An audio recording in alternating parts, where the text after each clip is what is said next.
저는 오늘 여러분과 함께 다니엘서 6장을 통하여서 역전의 하나님을 경험하라 라는 제목으로 하나님 말씀 증거하기를 원합니다.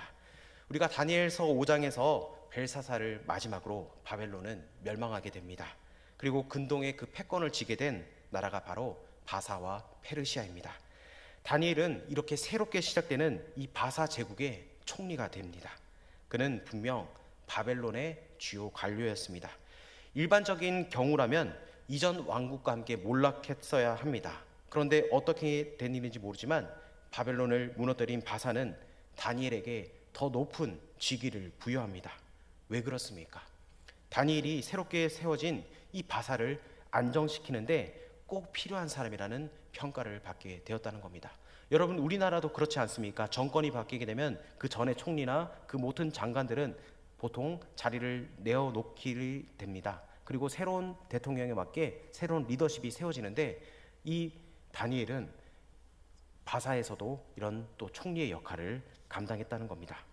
다니엘은 이 신생제국의 2인자의 자리에 앉게 됩니다.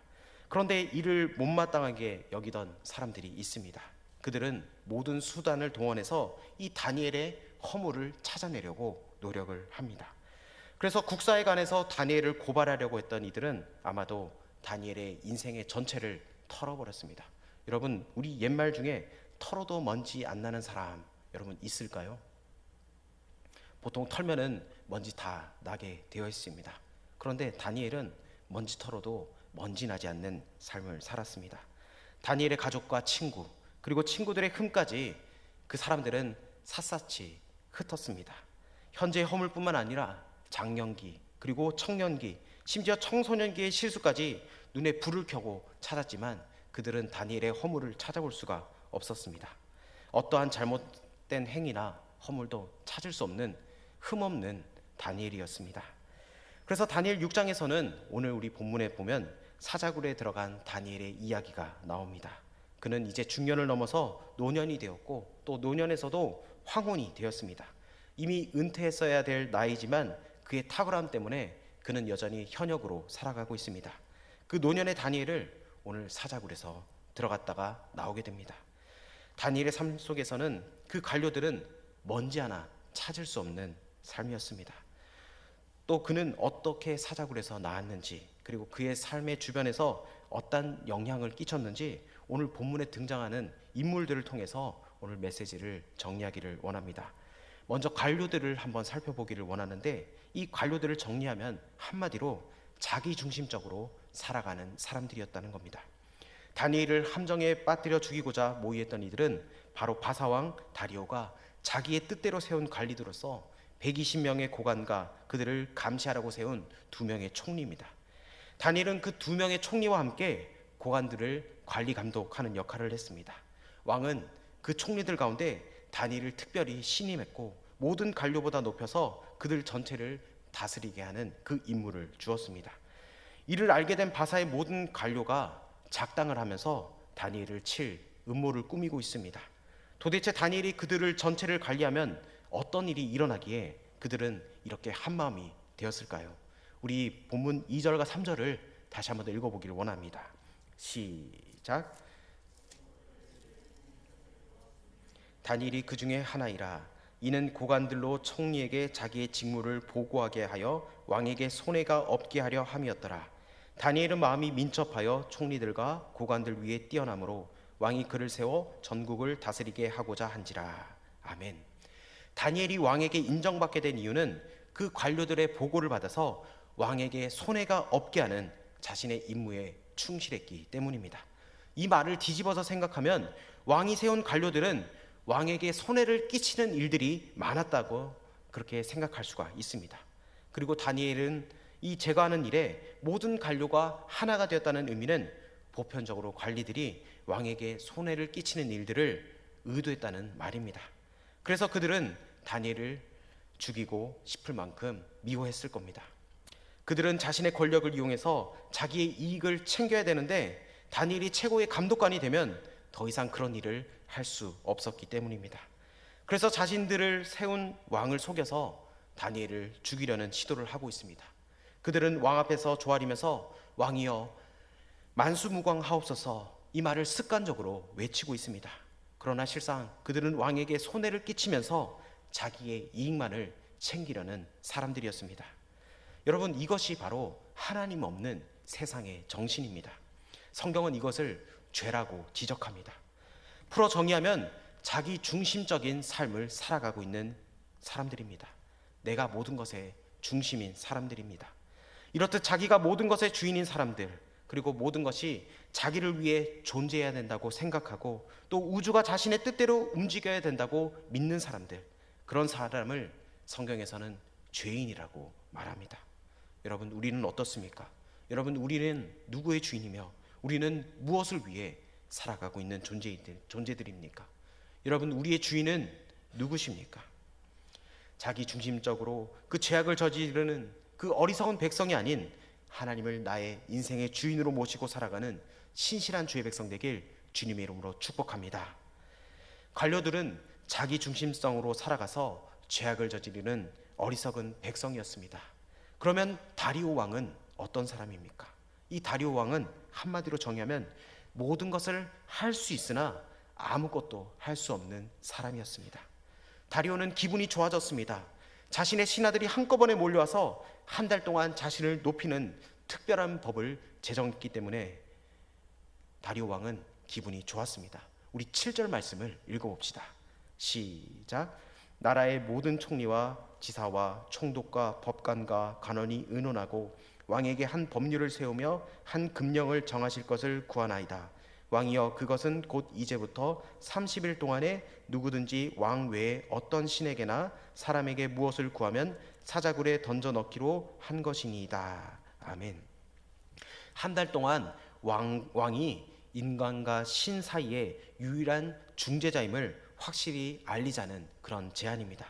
심지어 그 제안을 어긴 자들은 공개적으로 사자굴에 쳐넣자는 그런 금령까지 포함해서 법을 만들고 공포하고 시행하자는 그런 취지입니다. 왕 입장에서 보면은 이것은 신이 나는 일입니다. 신과 인간 사이의 유일한 중재자가 된다는 것은 곧 자신이 모든 인간 위에 군림하는 존재임을 과시할 엄청난 기회이기 때문입니다. 망해버린 이 바벨론 제국의 초대왕 느부갓네살 왕이 금신상을 만들어서 시도한 계획보다 또 돈도 시간도 적게 들지만 훨씬 효과적인 방법이라 생각을 했습니다. 늘 자신의 것을 도둑질해가는 그 쓸모없는 관료들이라고 생각했는데 이번에는 자신의 꼭 마음에 드는 법령을 가지고 온 겁니다. 그래서 즐거운 마음으로 그래, 이 법률은 절대로 변경 불가, 이렇게 문장까지 넣어서 도장을 찍었습니다. 그런데 며칠이 지납니다. 관료들이 몰려와서 한 사람, 의외의 인물을 고발합니다. 우리 13절 말씀을 우리 다시 한번 더 읽어봅시다. 시작. 그들이 왕 앞에서 말하여 이르되 왕이여, 사로잡혀온 유다 자손 중에 다니엘이 왕과 왕의 도장이 찍힌 금령을 존중하지 아니하고 하루 3번씩 기도하나이다 하니. 아멘. 여러분, 이 말이 무슨 말입니까? 당신이 총애하는 그 다니엘이 왕을 무시한 나머지 왕의 도장이 찍힌 금령을 존중하지 않았습니다. 그가 하루에 3번씩이나 그가 믿는 신인 이스라엘의 여호와에게 기도하는 사실을 우리가 확인했습니다. 이제 당신이 그 도장을 찍은 그 명령대로 다니엘을 사자굴에 던져버리십시오. 왕은 그제야 그 신하들이 몰려와서 기도 금지법을 제정하고자 한 그 이유를 알게 되었습니다. 자신이 제국 전체의 총리로 그 세월에 했던 다니엘을 제거하려는 그 신하들의 목적을 알았습니다. 하지만 왕이 뒤늦게 이 모든 내막을 알았지만 아무런 조치를 할 수가 없었습니다. 자신이 세운 법과 그 법을 확정하기 위해 찍은 도장 때문이었습니다. 결국 그는 근심하다가 다니엘을 사자굴에 던져 넣게 됩니다. 왕은 심히 근심하고 하루 종일 다니엘을 살려보려고 애를 썼습니다. 그런데 답을 찾을 수가 없었습니다. 그는 결국 다니엘을 사자굴에 던져 넣으면서 다니엘의 하나님 여호와께 기도했습니다. 궁에 돌아가서도 잠을 이루지 못하고 그 즐기던 오락을 그치면서 금식까지 했습니다. 어찌 보면 이 다리오 왕은 모든 것을 가진 사람 같았습니다. 그는 바사 제국의 황제입니다. 자신은 자신의 뜻대로 세운 관료들 사이에 있습니다. 그런데 지금 자기가 가장 사랑하고 신뢰하는 단 한 명의 신하를 살릴 길도 찾지 못하고 있습니다. 그는 자신이 세운 그 관료들의 거짓말에 속았습니다. 번민하고 잠도 못 이루고 금식하고 심지어 이스라엘의 하나님께 기도까지 하고 있습니다. 철저히 자신의 무능을 경험하는 겁니다. 하나님이 다리오가 얼마나 무능한지를 이렇게 드러내셨습니다. 여러분 생각해 보십시오. 한 나라의 제국의 왕이면 모든 것을 할 수 있을 것 같습니다. 그런데 지금 이 왕은 자신이 원하는 것을 하나도 이룰 수 없는 사람입니다. 신하들이 그렇게 만들었습니까? 표면상은 그렇지만 그것이 전부가 아닙니다. 이 일의 배후에는 그보다 크신 이가 있습니다.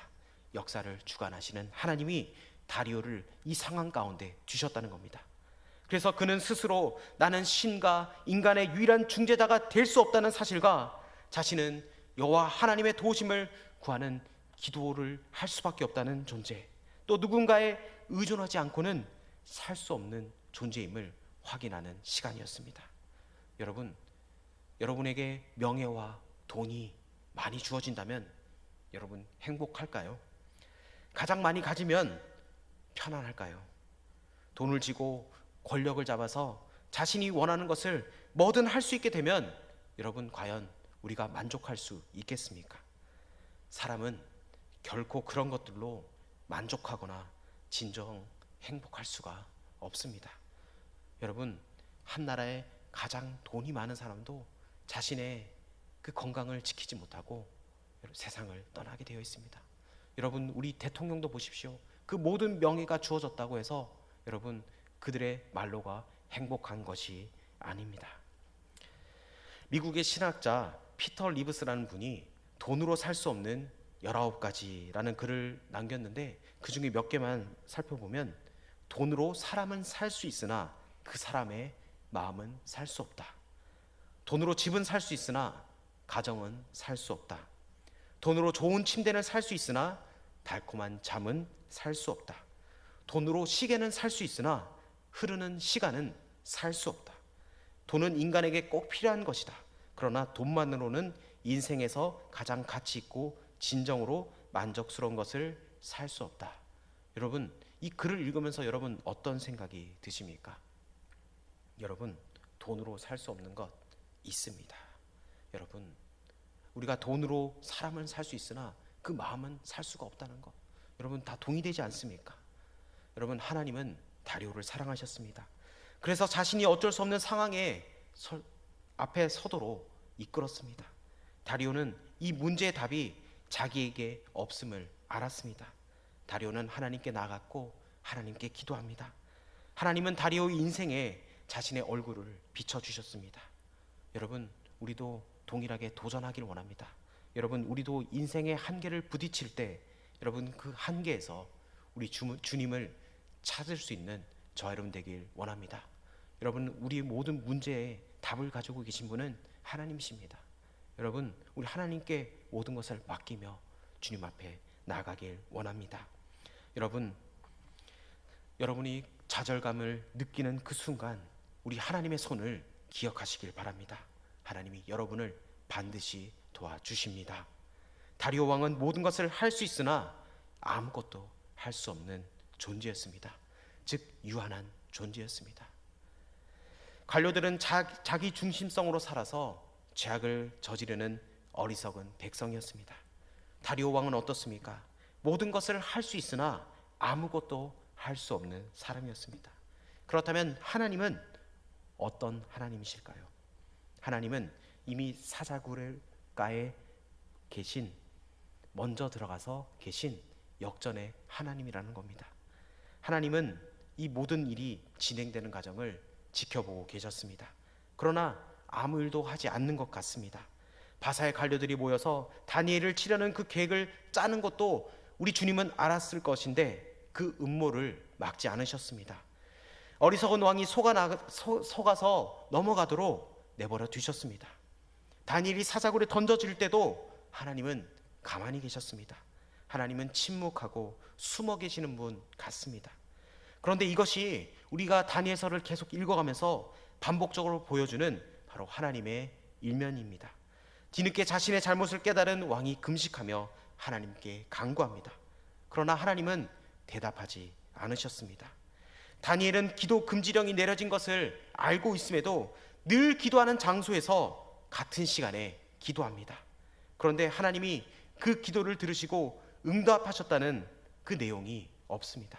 하나님은 철저히 자신을 감추셨습니다. 그런데 그것이 끝이 아니었습니다.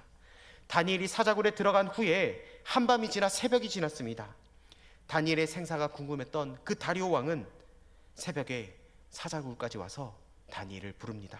우리 본문 6장 20절을 한번 읽어봅시다. 시작. 다니엘이 든 굴에 가까이 이르러서 슬피 소리질러 다니엘에게 묻되 살아계시는 하나님의 종 다니엘아, 내가 항상 섬기는 내 하나님이 사자들에게서 능히 너를 구원하셨느니라 하니라. 아멘. 여러분, 이때 한번 상상해 보십시오. 다리오 왕의 그 목소리가 어땠을지 상상해 보십시오. 확실하지는 않지만 확신이 넘치는 목소리는 아니었을 겁니다.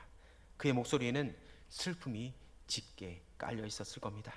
다니엘의 죽음을 전제하고 있는 듯한 그 목소리일 겁니다.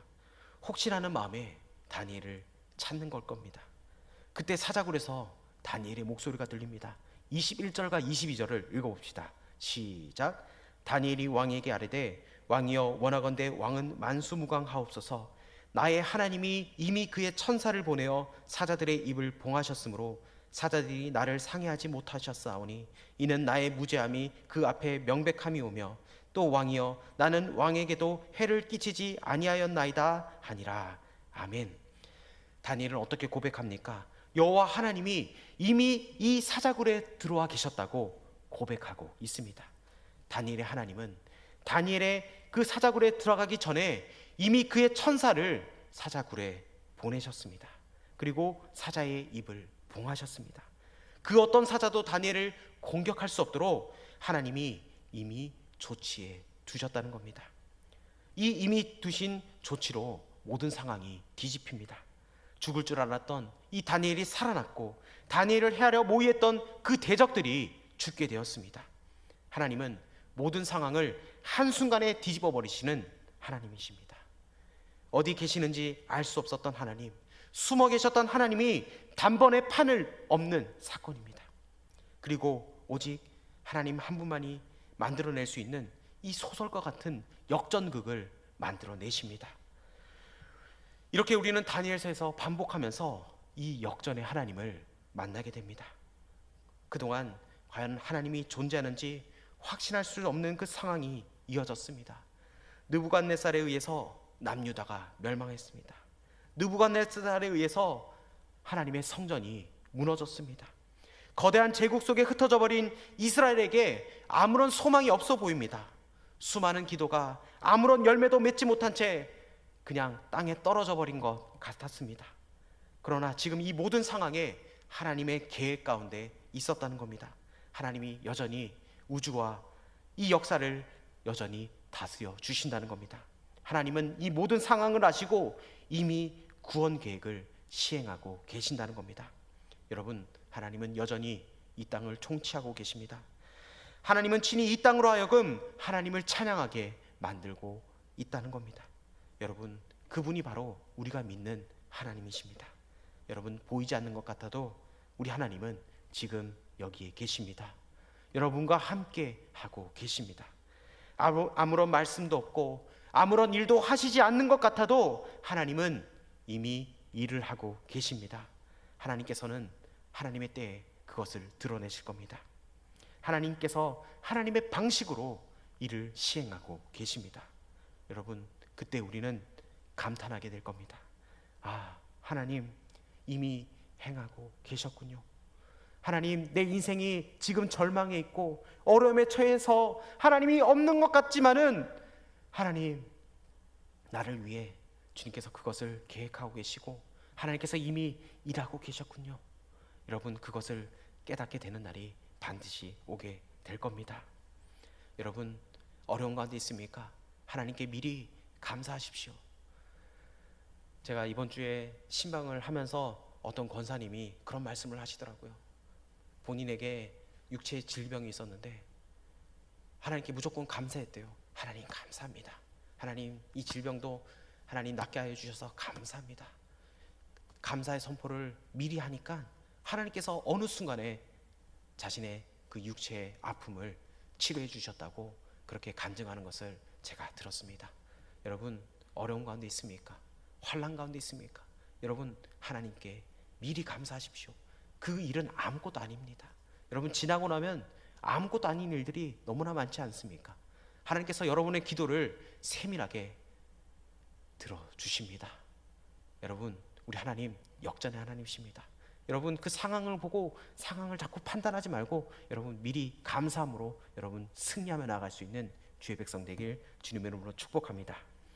하나님께서는 기발한 방법으로 하나님께서는 이미 나를 향한 그 계획을 이미 실행하고 계십니다. 여러분, 우리가 사자굴에 들어가면 세상의 어떤 왕도 나를 건질 수 없는 그 굴에 믿음으로 들어가면 거기에서 천사에게 잎이 닫힌 그 사자들을 만나게 됩니다. 거기서 오늘도 열심히 일하시는 우리 하나님을 만나게 된다는 겁니다. 다리오의 손, 그 관료들이 내미는 손, 세상의 다른 힘, 다른 능력을 찾아가서 나의 구원을 의탁하지 말고 역사의 주관자이시며 이미 일하시는 분이시며 결국에는 열방의 찬양을 받아내시는 하나님께 나아가 구하며 나아가길 원합니다. 여러분, 하나님은 일하고 계시고 하나님께서 반드시 구원해 주십니다. 말씀을 정리합니다. 우리 하나님은 어떤 하나님이십니까? 하나님은 역전의 하나님이십니다. 하나님께서는 지금도 우리를 위해 일하고 계십니다. 관료들처럼 자기 중심적으로 살아가는 자가 아닌, 또한 다리오 왕처럼 모든 것을 할 수 있을 것 같지만 할 수 없는 그 인간의 유한한 존재임을 기억하면서 사자굴에서도 이미 우리를 위해 건지시고 도와주시는 역전의 하나님임을 기억하며 나아가는 저와 여러분 되길 주님의 이름으로 축복합니다.